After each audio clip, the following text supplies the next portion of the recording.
이렇게 인사합시다. 사랑하고 축복합니다. 인사합시다. 네. 아무도 인사를 안 해요. 예. 오늘은 성령 강림 주일입니다. 2000년 전 오순절 그날 마가의 다락방에 모여 한마음으로 기도하던 120명의 제자들 위에 약속하신 성령께서 강림하신 날을 기념하는 날입니다. 그런데 이 오순절 성령 강림은 결코 갑작스러운 사건이 아니었습니다. 구약의 모든 선지자들이 오래전부터 예언하던 사건이었고 또한 예수님께서 친히 약속하신 사건이었습니다. 첫 번째로 살펴볼 것은 초막절입니다. 오늘 본문의 배경이 된 명절이라는 것은 곧 초막절을 의미합니다. 여러분, 이 초막절이라는 것은 유대인의 3대 절기 중에 하나입니다. 광야 40년 동안 이스라엘이 초막에서 살았던 것을 기념하는 절기이자 동시에 한 해의 추수가 모두 끝난 후에 지키는 절기입니다. 또한 초막절은 우기의 시작입니다. 팔레스타인 지역은 여름 4개월에서 5개월 동안은 비가 거의 내리지 않습니다. 그래서 이 가을 우기, 곧 이른비가 와야만 다음 해에 농사를 시작할 수 있는 것이죠. 만약 비가 내리지 않으면 그 해는 흉년이 들어서 백성들이 굶주리게 되는 것입니다. 그래서 여러분, 초막절의 가장 큰 주제는요, 물과 빛입니다.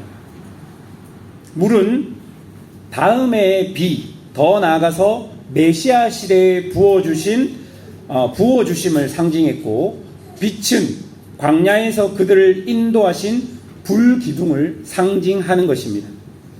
그래서 오늘 요한복음 7장에 보면 물이 주제이고요, 8장은요 빛이 주제입니다. 7장에서 예수님은 생수를 말하고 있고요, 바로 다음 장 8장, 특별히 8장 12절에서는 예수님이 당신 자신을 세상의 빛이라고 선언하는 것이죠. 자, 초막절이 보여주는 물과 빛, 그것은 사실은 그 실체이신 예수님을 우리에게 보여주는 그림자와 같은 것이죠. 그리고 이 초막절이 되면 가장 중요한 의식이 물을 붓는 의식이었습니다. 매일 새벽이 되면 제사장이 황금 항아리를 들고 실로암 못에 가서 물을 길어와서 나팔 소리와 함께 성전 제단에 그 물을 부었습니다. 여러분, 이것은 메시아 시대에 부어질 성령에 대한 갈망이었습니다. 유대인들은 이사야 44장 3절의 성취를 기다리고 있었는데요, 이사야 44장 3절에 이렇게 기록합니다. 나는 목마른 자에게 물을 주며 마른 땅에 시내가 흐르게 하며 나의 영을 내 자손에게 부어주리라. 그러니까 제사장이 물을 길어와서 물을 붓는 이 의식은요, 성령께서 부어지는, 성령께서 임재하시는 그날을 미리 보여주는 그림자와 같았던 것입니다. 그리고 이 초막절 7번째, 그러니까 마지막 날에 제사장이 제단을 7번 돕니다. 그리고 돌면서 호산나 호산나라고 외칩니다. 그리고 그날은 그 해에 가장 많은 물을 제단에 붓게 되는 것이죠. 오늘 37절에 나오는 명절 끝날, 곧 큰 날이라고 말하는 그날이 이 많은 물들을 붓게 되는 그날인 것입니다. 여러분, 이렇게 많은 물을 제단에 부으면서 이스라엘 사람들은 에스겔 47장을 생각했습니다. 에스겔 47장의 내용을 보면 에스겔이 환상 가운데 성전에서 물이 흘러나오는 환상을 보게 됩니다. 성전에서 흘러나온 물이 동쪽으로 흘러가고 깊어지고 넓어집니다. 발목이 차고 무릎이 차고 허리가 차고 헤엄칠 정도로 깊어지게 됩니다. 결국 그 물이 사해까지 이르게 되죠. 사해는 생명이 살 수 없는 죽은 바다입니다. 그리고 에스겔 47장 9절, 이 강물이 이르는 곳마다 모든 것이 살아날 것이며, 성전에서 흘러나오는 물이 사해 죽어있는 바다에 가서 모든 것을 살려내겠다라는 약속을 구약에서부터 하나님은 주신 것입니다. 죽은 바다가 살아납니다. 어떤 생명도 살 수 없었던 그곳에 물고기가 가득 차게 됩니다. 좌우에 나무가 무성하게 되고 그 잎사귀가 약재료로 사용되게 됩니다. 죽음의 바다가 생명으로 바뀌는 그 역사적 전환이 일어나게 되는 것이죠. 여러분, 이런 예언은요, 에스겔만 한 게 아닙니다. 스가랴, 요엘도 이런 예언을 하게 되는 것입니다. 그래서 사람들은 초막절에 물을 부으면서 그 구약시대의 선지자들의 예언을 기억하고 있었던 것입니다. 여러분, 그 기억이 절정에 이르는 그 명절 마지막 그날, 예수님께서 일어서서 외칩니다. 뭐라고 외칩니까? 누구든지 목마르거든 내게로 와서 마시라. 지금 그런 장면인 것이죠. 여러분, 목마르거든이라는 이 말은요, 계속 목마른 자를 가리킵니다. 한 번 목마른 게 아니라요, 인생 속에서 채워지지 않는 영혼의 깊은 갈증을 느끼는 사람을 의미합니다. 그리고 38절 보면, 나를 믿는 자는 성경의 이름과 같이 그 배에서 생수의 강이 흘러나오리라. 여러분, 여기서 그 배, 여러분, 여기서 그라고 이야기하는 이 존재는요, 1차적으로는 예수님을 가리킵니다. 요한복음 4장에 보면 예수님이 사마리아 여인을 만나게 됩니다. 그리고 그 여인에게 자신이 생수의 근원이라고 말씀하십니다.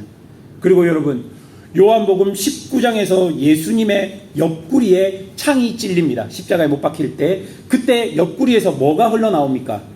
피와 물이 흘러나옵니다. 요한복음은 전체에서 생수의 근원은 예수님밖에 없다는 것을 일관적으로 우리에게 이야기해 주는 것이죠. 그래서 목마른 자가 예수님께로 와서 마실 때 예수님께서는 생수의 강이 그 사람 가장 깊은 내면에 흘러 들어간다고 말하고 있는 것이죠. 그리고 그 결과 그 사람도 생수의 통로가 된다고 말하고 있는 것입니다. 그리고 39절 사도 요한은 친절하게 해석을 해줍니다. 이는 그를 믿는 자들이 받을 성령을 가르쳐 말씀하신 것이라. 생수의 근원 대신 예수님을 통해 생수가 흘러나왔는데 그 생수가 뭐라는 것이죠? 성령이라는 것입니다. 사랑하는 여러분, 예수님은 생수의 근원이 되십니다. 여러분의 영혼의 가장 깊은 갈급함을 채울 수 있는 분이 우리 예수님밖에 없다고 사도 요한은 말하고 있는 것입니다. 여러분, 왜 예수님이 생수의 근원이 되시는 줄 아십니까? 요한복음에 보면 예수님을 뭐라고 이야기하냐면 새 성전이라고 이야기하기 때문입니다. 여러분, 요한복음 2장에 보십시오. 이 성전을 헐라 내가 사흘 동안 이 성전을 다시 세우겠다. 이 성전은 무엇을 의미합니까? 예수님의 자기 육체를 가리켜 하신 말씀이라고 이야기합니다. 여러분, 아까 에스겔에서 성전에서 생수가 흘러나왔죠? 그런데 예수님이 뭐라고 합니까? 내가 곧 성전이다 라고 이야기하는 것이죠. 생수가 흘러나오는 그 성전은 예루살렘에 있는 건물로서의 성전이 아니라 예수 그리스도 자신이었다는 것을 요한복음이 이야기하는 것입니다. 또한 여러분, 왜 예수님께서 생수의 근원 되시는 줄 아십니까? 출애굽기 17장을 보시면요, 어떤 장면이 나옵니까? 광야에서 이스라엘 백성들이 목이 말라 죽게 되는 장면이 나옵니다. 하나님은 모세에게 반석을 쳐라, 거기서 생수가 뿜어져 나올 것이다 라고 이야기합니다. 그리고 모세가 자신의 지팡이로 반석을 칩니다. 그리고 그 반석에서 생수가 흘러나옵니다. 사도 바울은요, 고린도전서 10장 4절에서 뭐라고 이야기합니까? 그 반석은 곧 그리스도시라. 그 반석이 곧 예수라는 거예요. 모세가 광야에서 반석을 쳤는데 그 반석이 곧 예수 그리스도라고 이야기하고 있는 것입니다. 여러분, 반석에서 생수가 나오려면 어떻게 해야 됩니까? 지팡이로 쳐야 되죠? 반석을 쳐야 합니다. 여러분, 예수님께서요, 십자가에 달리셨습니다. 그러니까 모세가 반석을 쳤던 것처럼 예수님이 십자가에 달리기 위해서 다른 사람들에게 뺨을 맞고 못질이 되었습니다. 반석을 친 것이죠. 그리고 예수님이 그렇게 못 박히셔서 죽으셨습니다. 그리고 그 순간 어떤 일이 일어납니까? 요한복음 19장 34절. 그중 한 군인이 창으로 옆구리를 찌르니 곧 피와 물이 나오더라. 여러분, 이 장면은요, 요한복음에서 밖에 기록되지 않습니다. 그리고 35절에 자신이 직접 보았다라고 요한은 강력하게 증언합니다. 여러분, 왜 요한이 이렇게 강조하냐면, 요한은요, 예수님이 초막절에 서서 누구든지 목마르거든 내게로 와서 마셔라, 이렇게 이야기하는 것도 요한이 봤어요. 그런데 요한이 십자가에 못 박히신 예수를 보니까 예수가 허리에 창을 맞을 때 물이 같이 나왔다라는 거예요. 그러면 곧 뭐라는 거예요? 예수가 생수의 근원인 것을 요한이 봤다라고 이야기하는 것입니다. 여러분, 구약의 에스겔에서 예언된 그것과 모세가 친 반석에서 흘러나온 생수의 본체가 우리 예수님이라는 것입니다. 그리고 약 50일 후에 오순절 날이 이르렀습니다. 마가의 다락방에 120명의 제자들이 모였습니다. 그리고 그 위에 약속하신 성령이 부어졌습니다.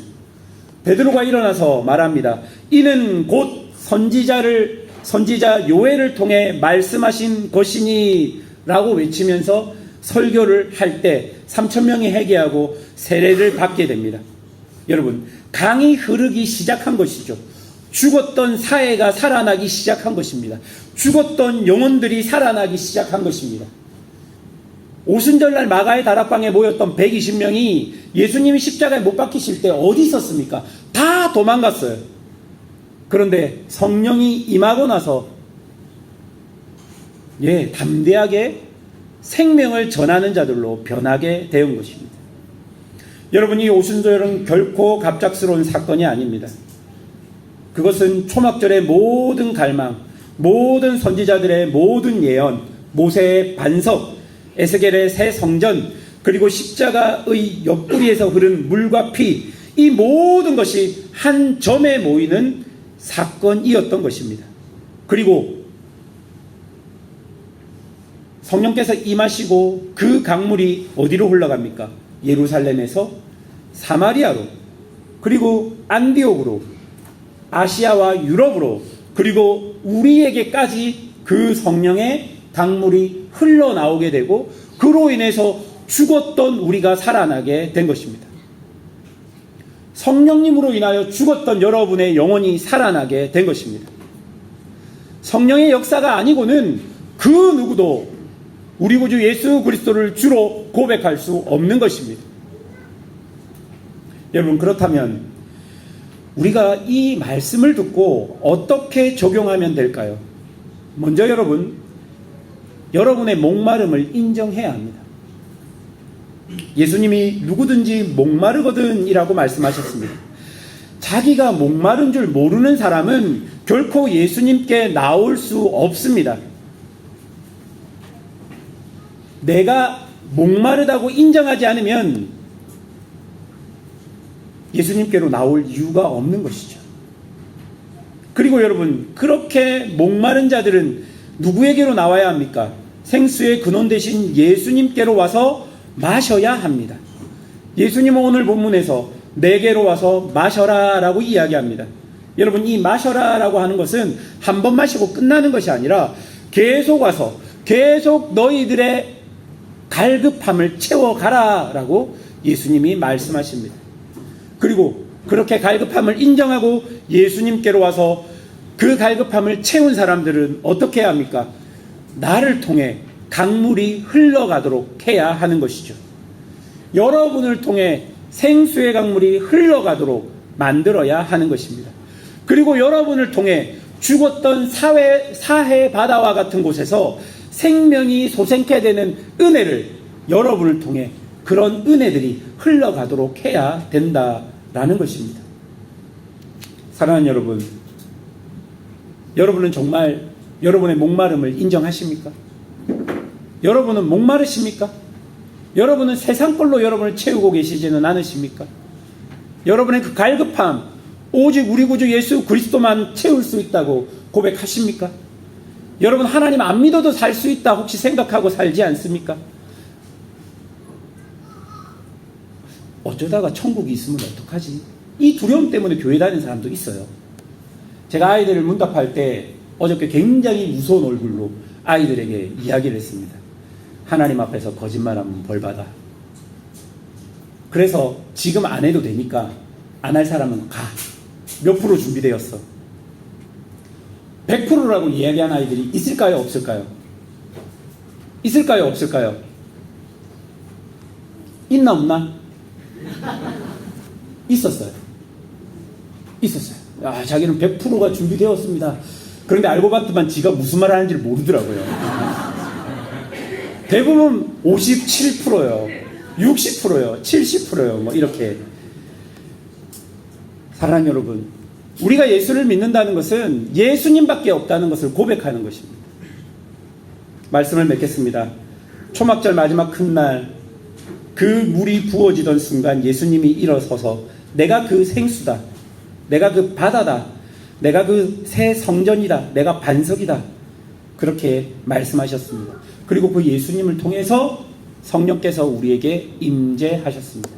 그리고 우리는 지금 성령님으로 인해서 하나님을 느낄 수 있고 예수님을 느낄 수 있는 것입니다. 이제 성령을 마음에 모신 여러분들이 생명의 강이 되어서 여러분이 살아가는 곳곳에서 그 강이 흘러넘치기를, 그 강을 흘려보내는 그런 성도들이 되시기를 주님의 이름으로 축원합니다. 함께 기도하겠습니다.